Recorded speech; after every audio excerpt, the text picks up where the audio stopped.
I bought this mouse today for like $5. It's from a local brand called Serioux. The model number is Pastel 600. I don't know what it represents. It has 6 buttons maybe. The scroll, the DPI, left, right, back, forward, whatever. Maybe it's that. Anyway, the specs are comparable to other brand name mice like Logitech. The consumption is very good and it goes to sleep mode in a minute or two when you don't use it. You have to click a button and then it lights up again. So, let me show you the specs. Where are the specs?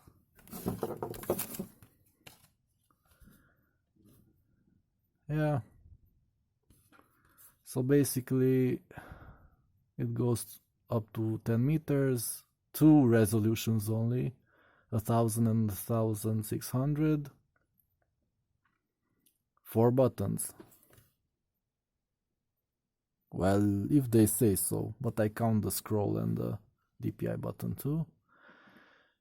Battery type, 2 of the small batteries, AAA batteries, and it works with everything allegedly. macOS, Linux, Windows, whatever. Yeah, batteries were included and I already put them in. Yeah. They also gave this guide, but it's useless because it's not model specific. This mouse in the drawing is completely different, so yeah, it's just a universal guide. So you will know that you have to put the battery in if you want to use it, and turn it on if you want to use it, and put in the nano receiver if you want to use it. Yeah, this is useless. There was this little paper here. I guess I should have filled this out. This is the warranty or something, but I don't care. At this price, I don't want to fill it out. I got 2 years warranty, but I'm gonna take it apart anyway, and it will probably lose the warranty. So yeah.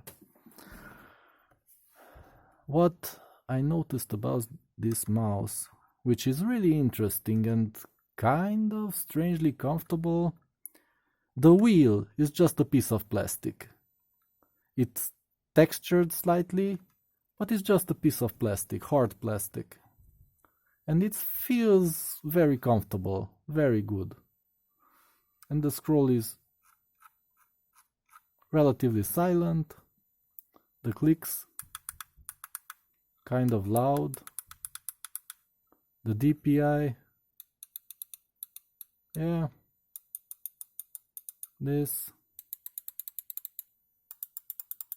yeah, it's kind of good. I think I'll reduce the noise of the right and left clicks. The other buttons I'm not interested in, because during gaming I usually just use the 2. So let's get it open and let's see what's inside. Oh yeah, safety first, turn it off, like that. Here are the batteries, some cheap Chinese scrap in a cheap Chinese scrap mouse, perfect. Here are 2 screws. Oh, and here's the place for the receiver. If you push it in hard enough, yeah. And you can pull it out with the fingernail, perfect. So let's see. I'm hoping these are the only 2 screws. If they are under the feet, then I'll be slightly disappointed. If there are 2 more screws there. Then you always have to glue back the feet. That's always a bad. Oh, it's coming apart. I think, like normal mice. Yes, with a normal clip, and the buttons fell out. And oh boy. So the forward and back buttons are just horizontal. What? So when you press it in and they actually press down. That's funny. Maybe I will replace these with normal mouse buttons. This is lame. I think I'll replace them. Okay, here's the DPI button, scroll button, left and right. Yeah, they are okay. So yeah, this is kind of interesting. Let me zoom in. How they decided to put on those forward and back buttons. That's really cool. I mean, cost saving wise, it's cool. But these switches don't last as long as the normal mouse buttons. So yeah, I think I'll put two. There's enough space there. They weren't constrained. Here it's all empty. Even above the batteries, there's a large empty space. Look, like my finger. So two of these switches can fit there. No problem. Okay, so let me get some tool to open the switch. Like a needle. Check. I have the needle right here. With some dirt on it. Perfect. So, let's just get this out. The battery is still attached. Okay, we can pull that out. It's with a plug. Kind of interesting. Then I can put in maybe a rechargeable pack with the plug. That would be interesting. Yeah, so here's the switch and here's the chip for the... Yeah, that's what I was wondering. Because usually there's only one chip in the mouse, this one, the sensor, and it includes all the chipset required for the mouse function. Interesting, they decided to use a separate one. I'm not going to look that up, but I'll show you what that is.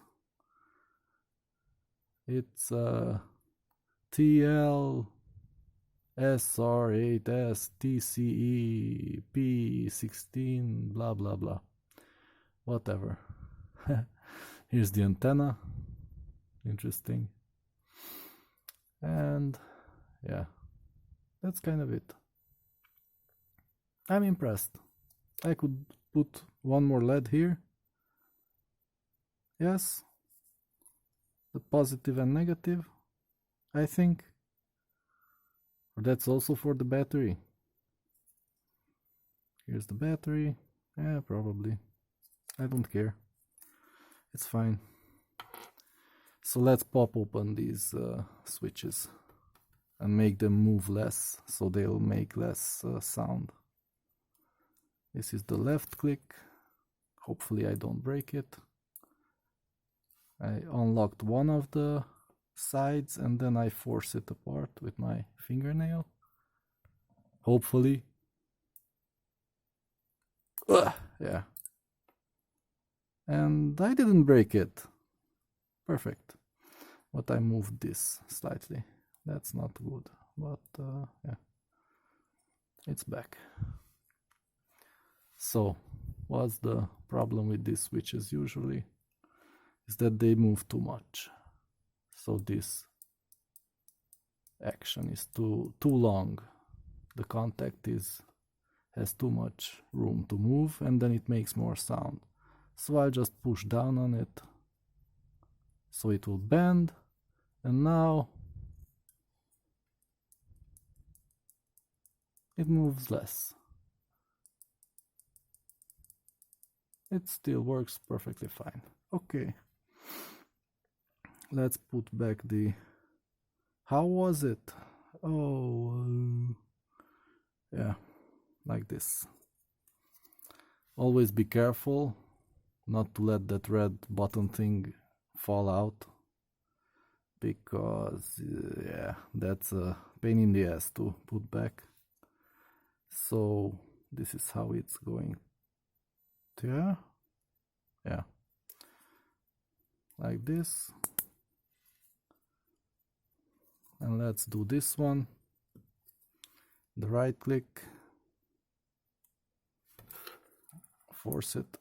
Oh, this was easier, but I I took apart this too. It goes on like this, maybe. That was a bad move, but not a real problem. You just put it on there, and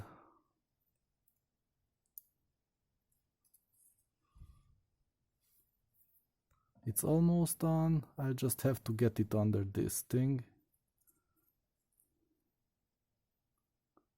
Oh boy. I can barely see what's going on here. I hate these small things. But it's not really a problem. Yeah. Like that, it goes there. And then then how do I get it under? Like from the side. And then back in. Let me just figure this out. So they probably just force it on from this side. Yeah, it keeps falling. So you put it in there, make the middle touch, and then, yeah, it's easy peasy. Perfect. Now I just figured out how to put that in place. So let me explain. If it will focus, maybe. So, first you put in this end between the contacts. Then you make the middle fall into place, and then it snaps in. You just push down on the other end, it snaps in, and it's in place. So, that's really easy. I didn't know that. I always struggled and forgot everything I did, how I did it. So I just press on it, so it will have less travel. Oh wait, it fell out. Oh, it wasn't that easy. This middle part has gone under here. That is not great, but easily fixable, like that, and now it's there. Perfect. It's there, and it works. Maybe press it down a little more. Oh, good enough. It bent slightly. What happened here? No, it's okay. When the housing goes on, this top, then it will be perfect. Okay. This shit fell out. This is always a pain in the neck, because it jumps around, it doesn't want to go into the hole, only if you press it right, and gravity helps. You put it there and it's in. Okay. Now put it on backwards so it doesn't fall out. I mean not backwards, I mean upside down. Yeah, here. Not to mess it up. And it works. Yeah, now quickly put it back before I run out of camera space, so I can see how I will put it back together to see how silent it became, to see if I fixed anything by this move. But the sound wasn't that terrible. It was acceptable, mostly. So here it is, here are the side buttons. Oh boy, that's really stupid. Where? How do they go in there? Oh, I got it. Yeah, everything is in place. And now put on the top. Just like a normal mouse, you slide it in from the back. Hopefully. Yep. It's in. Put in the screws. And let's test it. Let's test the noise level. Hopefully I can hold it in the same distance from the camera as before.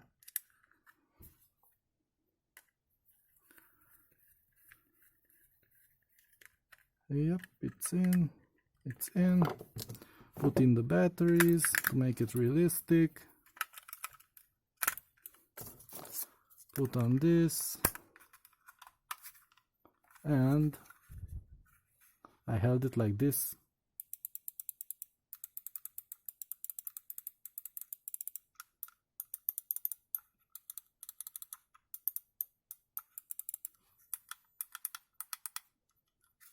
Yeah, it makes a difference, but not a huge one. I guess it's okay. This didn't go in all the way. I have to investigate why that is.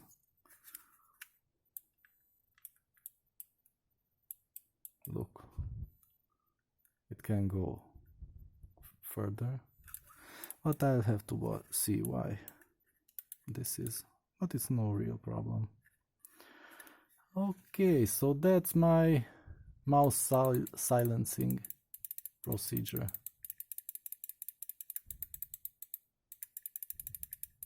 Yeah, I think it's better. Not a lot better, but definitely an improvement.